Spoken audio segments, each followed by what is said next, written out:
Hello everyone and welcome back to the channel. This video is going to be about a form of a narcissist, covert, psychological and physical abuse towards you, which is done in a way that you or those around you don't see what they're doing to you, and is incredibly difficult to prove that they are doing it to you, which is sleep deprivation. And in one sense it is a form of abuse by proxy. Abuse by proxy is usually when a narcissist, a manipulator, a toxic person will get somebody else to do their dirty work for them. However, in this, a narcissist gets to physically abuse you by getting you deprived of your sleep. So by them depriving you of your sleep, you end up abusing yourself without even realizing it, because of not only the psychological but also the physical effects that it has on you. And a narcissist is going to come at you and blame you for the side effects that the lack of sleep is having on you. When it comes to a relationship with a narcissist, they can go through various different formats to deprive you of sleep. And it can be the simple things where they just walk in late on a regular basis, turning all the lights on, making plenty of noise, disturbing your sleep. However, saying this out loud to somebody else doesn't sound like you're being abused as such. It sounds like a partner that just comes in late and makes a lot of noise and isn't considering your needs. We often miss the underhand severity of a narcissist manipulation tactics. They can cause an argument right before bed, or they can cause an argument during the day, and they can keep going and keep going. And with a narcissist, nothing ever gets resolved with a narcissist. So it doesn't matter what direction you take it in to try and resolve it, a narcissist is going to keep the argument going, and they're going to keep the argument going right up until bed.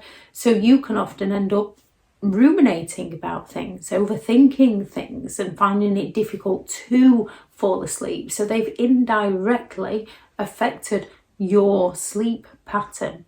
However, they've done it in such a way where it's difficult to point out what they are doing to you.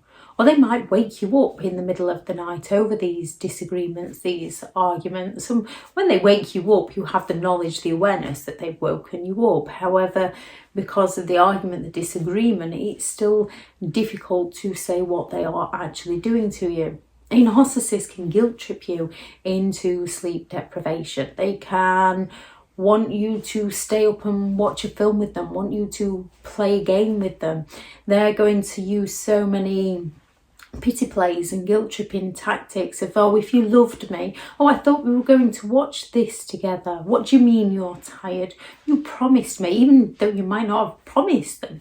But they're going to use all they can to get you to stop up and do something with them. And if you start to fall asleep, they're going to nudge you, they're going to taunt you, they're going to bait you, they're going to do all they can to keep you awake. They might lock you out of the home and not answer the phone, so you've got nowhere to sleep. They might lock you out of the bedroom, and they might make enough noise so that you can't sleep in another room.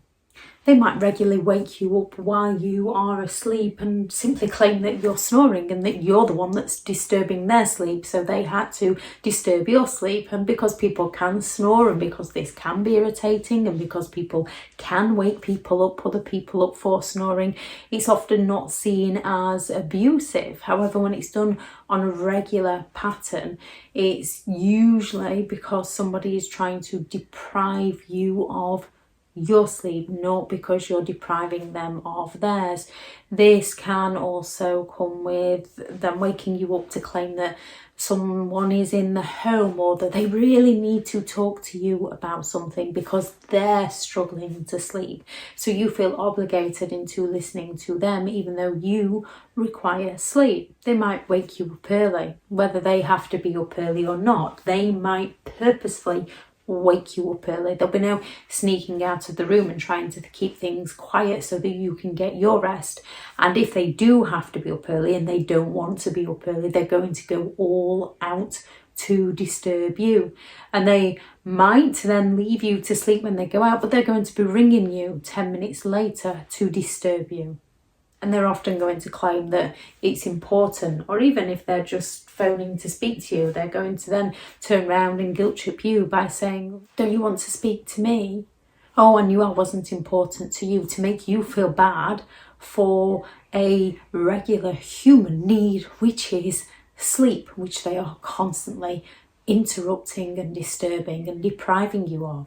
They can have an uncomfortable room temperature, and because some people can like it hot and some people can like it cold, people can usually find that compromise. However, with a narcissist, they're going to have it at a temperature that you cannot sleep in, claiming that that's what they need for their sleep. And if you try and move bedrooms, if you try and move rooms, if you try and find the compromise, they're going to find a way to make you feel bad. They lack the compassion to understand where you're coming from, only for their needs being met. They are tormenting you in one sense by depriving you of sleep. They are torturing you and tormenting you.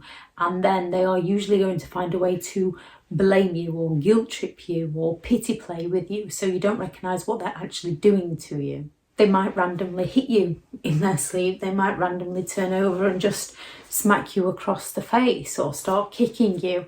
And they'll be very well aware of what they're doing and they will be awake. However, they will play on that they have sleep issues and they didn't realise they were doing it, which is very difficult to see because people can thrash out when they are asleep. So we often then excuse their behaviour, not recognising that they are actually doing it on purpose. And another one is waking you up for favours. And often you can be asleep and find them on top of you, getting on with their business. And if you try to say something to them, they're going to get the face on. They're going to get grumpy, they're going to have the face ache, and they're going to fall silent on you and not speak to you because you didn't let them carry on doing what they wanted to with you. Sleep deprivation messes up with our whole system. We need air, we need water, we need food, and we need rest. And when we don't get this, we can end up with things such as high blood pressure, which on its own can cause so many physical issues as well as psychological issues. We can be more prone to things such as depression and mood swings and irritability because we're not getting the correct amount of sleep, which a narcissist will then use our irritability against us. They'll be accusing us of always being in a mood. They'll be poking and chipping away at us to get that reaction from us because we have less of a hold over our emotional health due to the lack of sleep. It can cause things such as memory loss and forgetfulness, and a narcissist is going to turn around and say, how can you forget that? And when they're gaslighting, when you're in a state where you know you're forgetting things and then they don't tell you something and you ask them about it and they turn around to you and say, I told you last week. How can you not remember? I think you're losing your mind. You're so forgetful these days. It leaves you ruminating and questioning what actually happened, what was actually said, because you know you've become forgetful because of your lack of sleep, which can then lead on to ruminating and questioning yourself, which can then further lead to more lack of sleep. It can lead to a weakened immune system because you're not getting the correct amount of rest, which can lead to more physical illnesses. It can lead to weight gain, that as your appetite increases and you're looking for external sources, other sources to keep your energy levels going. It can lead to a decreased ability to pay attention, so it can affect your driving, it can affect your work, and it can affect your day-to-day chores. It can affect your things down to cooking, forgetting to put ingredients in. It can affect so many different aspects of your life because you are lacking the ability to pay attention. You can become more accident prone because it's affecting your balance. You can have impaired moral judgment because you're not getting enough sleep. You're not able to think clearly, therefore you might make decisions that aren't necessarily in your best interest or might potentially hurt another person. You can develop symptoms such as ADHD when it comes to sleep deprivation, and you can develop symptoms such as BPD because you are getting those mood swings, that irritability, that lack of awareness, that impaired moral judgment. So people can then become diagnosed with BPD when they're simply being sleep deprived, and it's very difficult to prove that an abuser is depriving you of your sleep and causing you all your symptoms, because when it comes to things such as room temperature, those with compassion can understand that people like a different room temperature, and there can be a bit of give and take, like one person who likes it cool sleeps near the window with a fan on, and the other person who doesn't like it cool sleeps near the door with an extra duvet on or extra pyjamas on. So then they can find that middle ground, that compromise, whereas a narcissist isn't looking to compromise, they're looking to control, and to control at all costs to you. So sleep deprivation is a form of not only psychological abuse, but also physical abuse, with the effects that it has on you. Now, when it comes to getting enough sleep, when dealing with a narcissistic person, the only realistic way to handle this is to get out of the situation, get out of the relationship, get out of the environment, so that you can rest efficiently, so that you can function efficiently while you're still with them or around them. It's finding different methods to not take the bait or to try and catch up on sleep when they're not around, because if they catch you napping, they will go all out to punish you for napping, or they'll just accuse you of being lazy, or they'll fall silent on you. So if you're still with them and you cannot get away from them, it's adjusting your routine, which no one should have to do. However, when around narcissistic people, we have to do what's in our best interest until we can get to safety. So it's adjusting your routine to try and nap when you can, and just those 10-minute cat naps to give you that boost without the narcissistic person finding out about these, because if they do find out, they will find a way to punish you.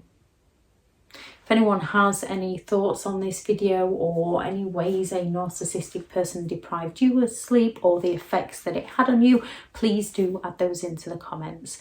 Thank you very much to all the returning subscribers and your continued support with the channel. It's greatly appreciated. If you are new to the channel, I'm Elizabeth Shaw. This channel is all about narcissistic behaviour, to give you more understanding of the people you might be dealing with within your life, how to handle yourself around those people if you cannot go no contact, and different methods to find what works for you to help you understand and overcome narcissistic and emotional abuse. If you do find the information helpful on the channel, please do subscribe. If you are looking for further help and understanding and overcoming narcissistic and emotional abuse, I do have several online guides available, and those teachable links are in the video description. If you're looking for someone to speak to, I have partnered with BetterHelp, and their sponsored link is also in the video description. Go out there and create the day that you deserve, because you do deserve to have an amazing day. Bye.